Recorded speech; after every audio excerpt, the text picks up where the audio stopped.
재테크 공부를 하다 보면 우리는 주식을 사야 할까, 아파트를 사야 할까? 많은 고민을 하게 됩니다. 주식 가격의 오르내림, 부동산 가격의 오르내림은 모두 변동성을 가지고 있습니다. 이것은 투자의 본질입니다. 우리는 이것을 잘 활용해야 투자에 성공할 수 있습니다. 지금부터 변동성을 이해하고 컨트롤하는 방법, 즉 다른 말로 리스크 관리를 잘하는 방법을 배워보겠습니다. 이 영상을 끝까지 보신다면 여러분은 부자로 가는 길 위에 서 있는 겁니다.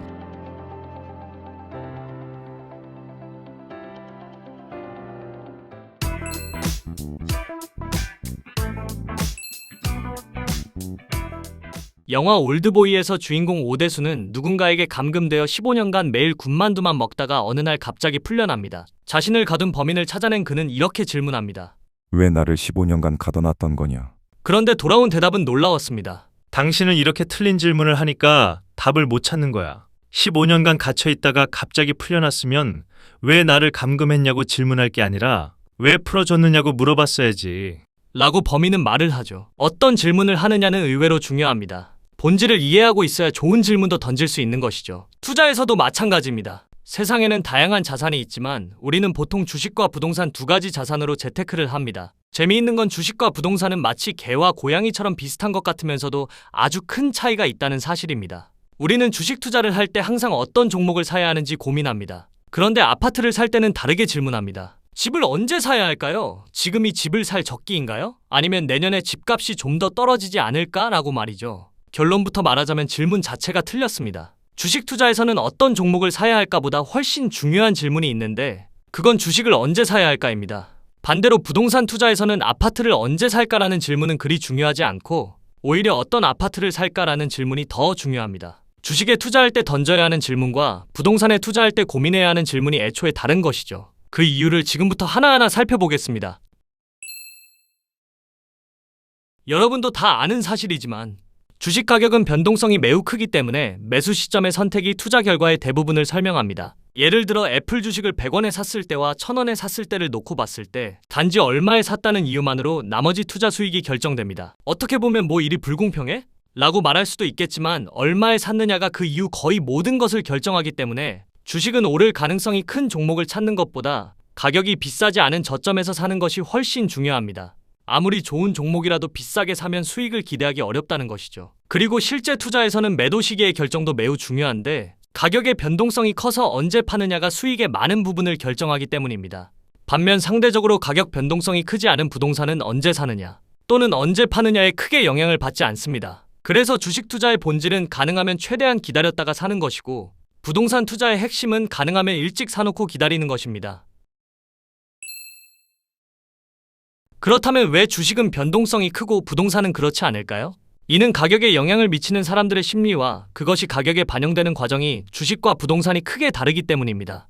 우리는 주식과 부동산의 적정 가격을 알기 위해 다양한 분석을 하지만 자산의 가격은 오로지 투자자들의 마음에 달려 있습니다. 이것은 전 세계의 모든 자산이 다 마찬가지입니다. 금값이 왜 오를까요? 그것은 사람들이 금값이 오를 것 같은 느낌이 드니까 금을 사는 사람들이 생기고 그들의 매수로 인해 금값이 오르는 것입니다. 금값은 금리나 물가 상승률에 따라 정해지는 것 같지만 사실은 투자자의 최종 선택이 어느 쪽으로 끌리느냐로 정해집니다. 하락하는 자산도 마찬가지입니다. 암호화폐 가격이 왜 갑자기 뚝 떨어질까요?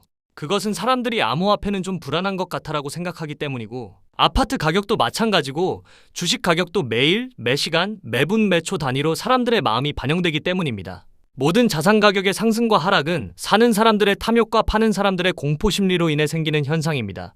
애플의 주가도 2007년 아이폰을 출시한 후 지금까지 40% 이상 하락한 적이 2번, 30% 넘게 하락한 적은 4번이나 있었습니다. 하지만 애플의 기업 가치가 그렇게 추락했던 것이 아니라 애플이라는 회사를 바라보는 투자자들의 마음 상태가 그렇게 울렁거리면서 공포심을 느꼈다는 의미입니다. 이렇게 자산의 적정 가격에 대한 사람들의 관점과 심리는 매일, 매시간, 매분, 매초로 바뀝니다.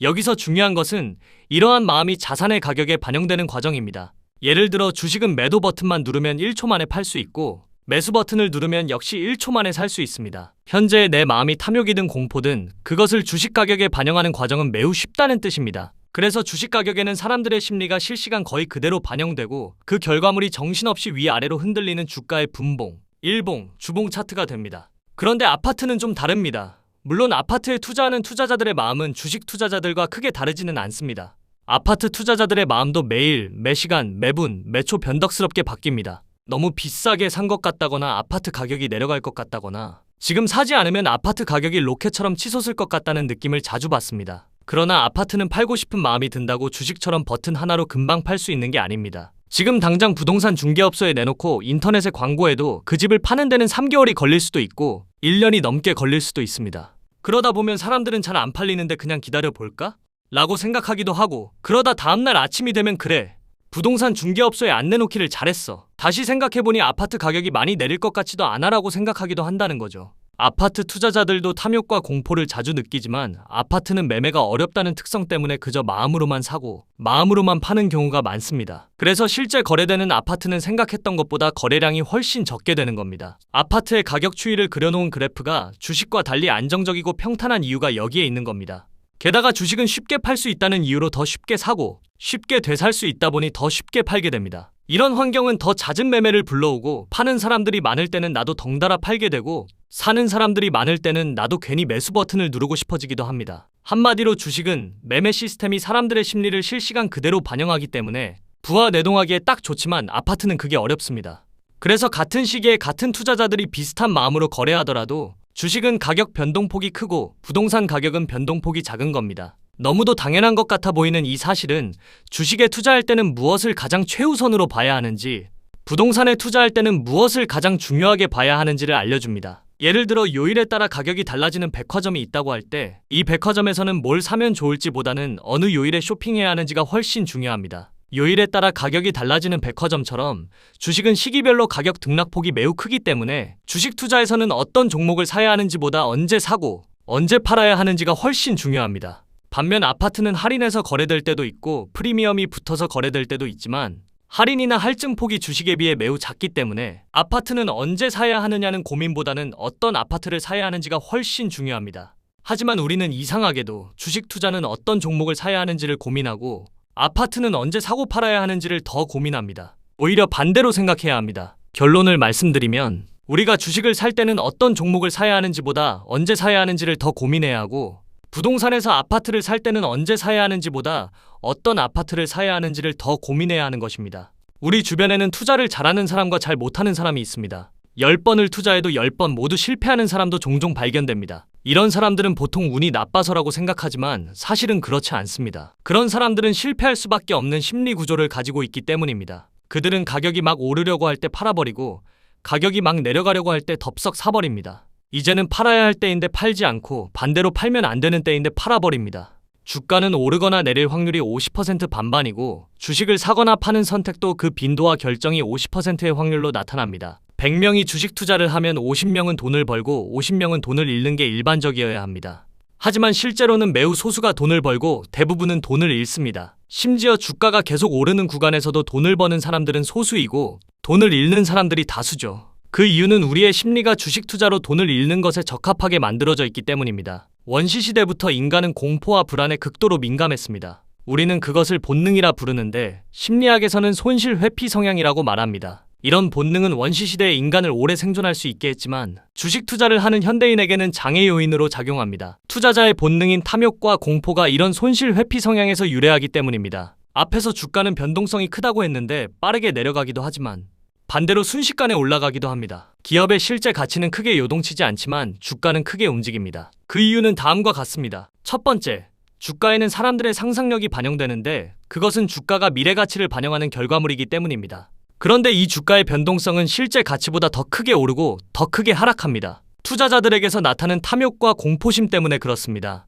남들은 다 돈을 버는데 나만 못 벌면 그건 사실상 손실을 입은 것과 마찬가지라고 생각하기 때문입니다. 충분히 많이 오른 가격에서도 매수하고 이미 많이 올라서 충분한 수익을 거뒀는데도 더 욕심을 부리다가 매도 시점을 놓칩니다. 수익을 거둘 때 충분히 거두지 못하면 결국 이 투자 게임에서 질 수 있다는 공포심 때문에 나타나는 결과입니다. 두 번째, 사람들의 심리적 특성이 주가를 과도하게 부풀리거나 위축시키고 그 현상 때문에 사람들의 매수와 매도 심리를 다시 한 번 더 자극합니다. 주가가 충분히 낮아진 상황이라고 생각하지만 사람들이 그 지점에서도 다시 주식을 팔기 시작하면 이거 팔아야 하는 시점인가 봐 라고 생각이 바뀌면서 매도 버튼을 누르게 됩니다. 반대로 매수해야 하는 시점이지만 수익의 달콤함보다 손실의 고통이 더 크게 느껴지는 사람의 본능은 매도 버튼으로 손이 가도록 만들죠. 결국 사야 할 때 사고 팔아야 할 때 팔면 되는 매우 쉬운 게임이지만 많은 사람이 반대로 움직입니다. 손실의 공포가 가져오는 심리적 결함 때문인 거죠. 주식 투자는 가격 변동성이 크기 때문에 우리가 한 가지 더 생각해 볼 사실은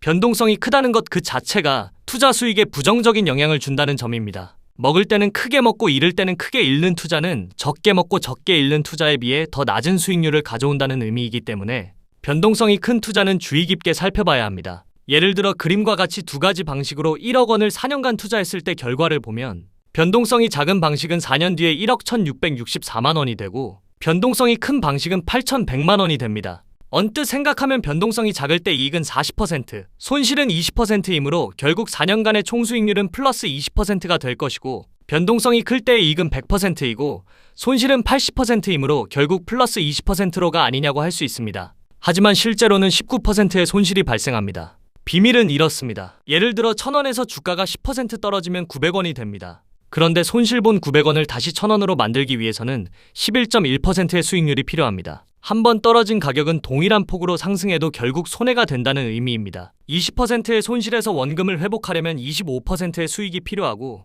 40%의 손실을 회복하려면 66.6%의 수익이 필요하게 됩니다. 따라서 한 번에 10% 떨어지는 것과 한 번에 40% 떨어지는 것은 30%포인트의 차이에 그치지 않고 회복을 위한 상승폭을 생각하면 55.5%포인트의 차이가 나기 때문에 이는 변동성이 원금의 회복에 미치는 결과가 크다는 걸 알 수 있습니다. 투자할 때 최대한 변동성이 작은 투자를 선택해야 하는 이유가 바로 여기에 있다고 볼 수 있습니다. 막연하게 마이너스 80%가 돼도 다시 플러스 80%가 되면 되지 않아?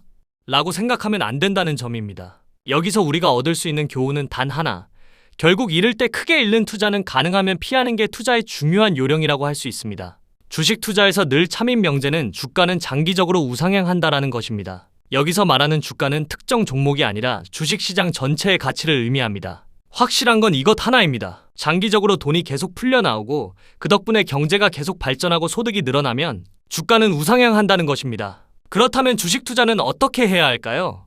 간단합니다. 하루, 일주일, 한 달, 1년의 주가는 예상하기 어려우므로 아예 예상하려고 시도조차 하지 말고 그냥 긴 시간 주식을 꾸준히 보유하는 것입니다. 우리의 목표는 오래 보유하는 것이지 오를 때 사고 내릴 때 파는 묘기를 부려서 돈을 불리는 게 아니라는 걸 빨리 깨달아야 합니다. 투자 수익률은 오로지 긴 보유 시간에서만 나오기 때문에 우리는 주식을 사서 최대한 길게 보유해야 합니다. 투자의 현인으로 손꼽히는 워런 버핏이 운영하는 버크셔 해서웨이는 1964년부터 2023년까지 60년간 무려 440만 %의 투자 수익률을 기록했습니다. 그런데 440만 %라는 놀라운 투자 수익률의 비밀은 60년이라는 긴 투자 기간입니다. 60년간의 투자 수익률을 연평균으로 환산하면 20%도 채 되지 않는다는 걸 알 수 있습니다. 물론 연 20%의 투자 수익률은 누구나 쉽게 거둘 수 있는 결과는 아니지만 매년 꽤 많은 투자자가 종종 달성하는 수익률입니다. 오히려 더 어려운 것은 60년간이라는 긴 투자 기간입니다. 전 세계의 그 어떤 투자자도 워런 버핏의 성과를 이기지 못한 것은 투자 수익률이 워런 버핏보다 낮아서가 아니라 보유 기간이 워런 버핏보다 짧아서입니다. 우리가 고민해야 할 것은 어떻게 하면 오래 보유할 수 있는가입니다.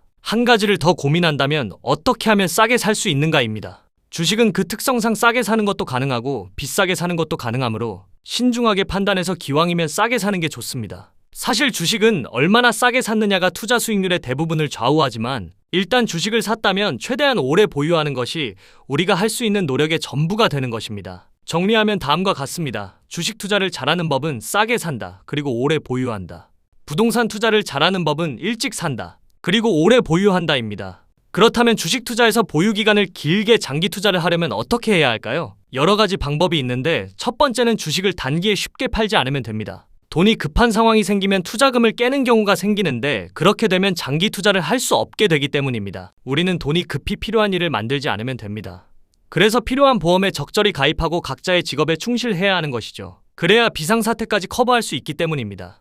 두 번째는 주식을 한 바구니에 담지 말고 분산 투자를 하면 됩니다. 주식이 너무 오르면 그 수익을 확정하고 싶어서 쉽게 팔 수 있고 주식이 너무 내리면 공포감에 주식을 팔아버릴 가능성이 크기 때문입니다. 세 번째는 주식을 사거나 팔 때는 장기간에 걸쳐 분할 매수, 분할 매도를 하면 됩니다. 이 세 가지 방법으로 우리는 계좌의 잔고를 비교적 안정적으로 유지할 수 있고 장기 투자를 할 수 있게 되는 것입니다. 우리는 주식 투자에서 리스크가 크다는 것을 누구보다 잘 알고 있습니다. 그렇다면 어떻게 해야 안정적으로 수익을 내면서 리스크를 낮출 수 있을까요? 리스크를 낮출 방법이 있습니다. 예를 들어보겠습니다. 500원 동전을 던져 앞면이 나오면 1000만 원을 받고 뒷면이 나오면 500만 원을 줘야 하는 게임이 있습니다. 동전을 한 번 던지면 나올 수 있는 상황이 50%의 확률로 나타나지만 동전을 100번 던지면 어떻게 될까요? 아마 앞면이 50번, 뒷면이 50번 나올 확률이 높고 그렇게 100번을 모두 던지면 2억 5천만 원을 벌 수 있습니다. 단지 시행 횟수를 크게 늘림으로써 안정적인 게임을 할 수 있게 되는 것입니다. 이러한 원리는 수학 공부를 한 사람은 상식적으로 알고 있는 내용인데 바로 횟수가 많을수록 애초의 확률에 점점 더 가까워진다는 큰 수의 법칙입니다. 동전을 딱 2번만 던졌을 때는 우연히 2번 모두 앞면이 나올 수도 있고 우연히 2번 모두 뒷면이 나올 수도 있습니다. 그런데 그 횟수가 100번, 1000번, 10,000번이 되면 거의 50대 50으로 나오게 됩니다. 이런 사실을 주식 투자에 적용하면 어떻게 될까요? 실수만 하지 않으면 주식 투자에서 이길 확률이 높습니다. 우리나라 코스피 지수의 통계를 보면 일단 주식을 산 후 6개월 후까지는 가격이 상승할 확률과 하락할 확률이 거의 50대 50입니다. 그런데 시간이 점점 흐르면서 이 확률은 점점 더 상승하는 쪽으로 기웁니다. 그 이유는 바로 시중의 돈은 계속 늘어날 수밖에 없다라는 원리 때문입니다. 그리고 이렇게 늘어난 돈이 주식시장으로 유입되고 투자자들은 기대감으로 주가를 끌어올립니다. 또 이렇게 늘어난 돈이 소비자들의 주머니로 들어가면 기업들은 더 좋은 제품을 만들기 위해 경쟁하면서 이익이 늘어나고 매출이 늘어나기 때문에 주가도 오르게 되는 것입니다. 주가가 우상향한다는 믿음은 주식 투자에서 가장 중요한 원칙입니다. 만약 이 사실에 대한 확신이 없다면 우리는 주식 투자를 하지 말아야 합니다. 주가가 장기적으로 우상향할 가능성에 베팅하지 않고 다른 가능성이나 확률에 베팅하는 것은 투자가 아니라 게임이거나 도박을 하는 것입니다. 우리가 투자에 성공하기 위해 할 수 있는 제일 좋은 방법은 포트폴리오를 갖는 것입니다. 주식, 채권, 부동산, 금 이렇게 25%로 나눠서 보유하는 것입니다. 그리고 여기 포트폴리오 안에 꼭 현금을 넣어두시길 바랍니다. 꼭 현금을 갖고 있어야 합니다. 그 이유는 변동성이 매우 큰 상황이 왔을 때 최악의 선택을 하지 않기 위해서입니다. 즉, 변동성이 클 때 현금이 하나도 없으면 심리적으로 불안해지고 나쁜 선택을 할 수 있기 때문입니다. 현금을 갖고 있으면 변동성이 커서 주가가 많이 내려갈 때 저점에서 주식을 더 살 수 있고 주가가 내려갈 때 투자를 하는 게 가장 좋은 결과를 가져오기 때문입니다. 현금을 보유하는 게 여러분의 마음을 더 편안하게 만들고 그 편안해진 마음으로 더 좋은 수익률을 만들 것입니다. 오늘은 이번 영상을 통해 투자를 고민하다 보면 접할 수 있는 리스크와 포트폴리오 이 두 가지에 대해서 설명드렸습니다. 첫 번째, 주식과 부동산처럼 변동성이 큰 자산은 매우 신중하게 투자해야 합니다. 두 번째, 변동성이 크다고 피할 것이 아니라 변동성을 줄일 수 있게 리스크 관리를 잘 해야 합니다. 세 번째, 주식은 장기 투자하면 우상향한다라는 믿음을 갖고 투자의 액수를 쪼개고 여러 번 나눠서 매수하고 투자의 시간을 늘려야 합니다. 투자의 귀재 워런 버핏은 이런 명언을 남겼습니다. 투자의 제1원칙 절대로 돈을 잃지 마라. 투자의 제2원칙, 제1원칙을 절대 잊지 마라. 또 이런 말도 했죠. 주식을 10년 이상 보유하지 않으려면 단 10분도 보유하지 마라. 나는 그저 사업에 투자하듯 주식에 투자하고 있다. 본인을 발전시키세요. 세금이 드는 것도 아닙니다. 그래서 최고의 투자는 스스로를 발전시키는 것입니다. 워런 버핏의 명언처럼 오늘부터 나를 발전시키는 건 어떨까요? 이 영상은 여러분의 경제적 자유를 향한 여정을 돕는 귀중한 자료가 될 것입니다. 이 영상을 통해 여러분의 투자 방식을 변화시키고 경제적 자유를 향한 여정을 함께하길 바랍니다. 삶의 가치를 더해줄 영상을 들고 찾아뵙겠습니다. 구독과 알림, 설정해두시면 매주 받아보실 수 있으실 겁니다. 여러분의 삶에 부와 복이 가득하길 기원하며 영상 마치겠습니다. 시청해주셔서 감사합니다. 돈부자 마인드 TV였습니다.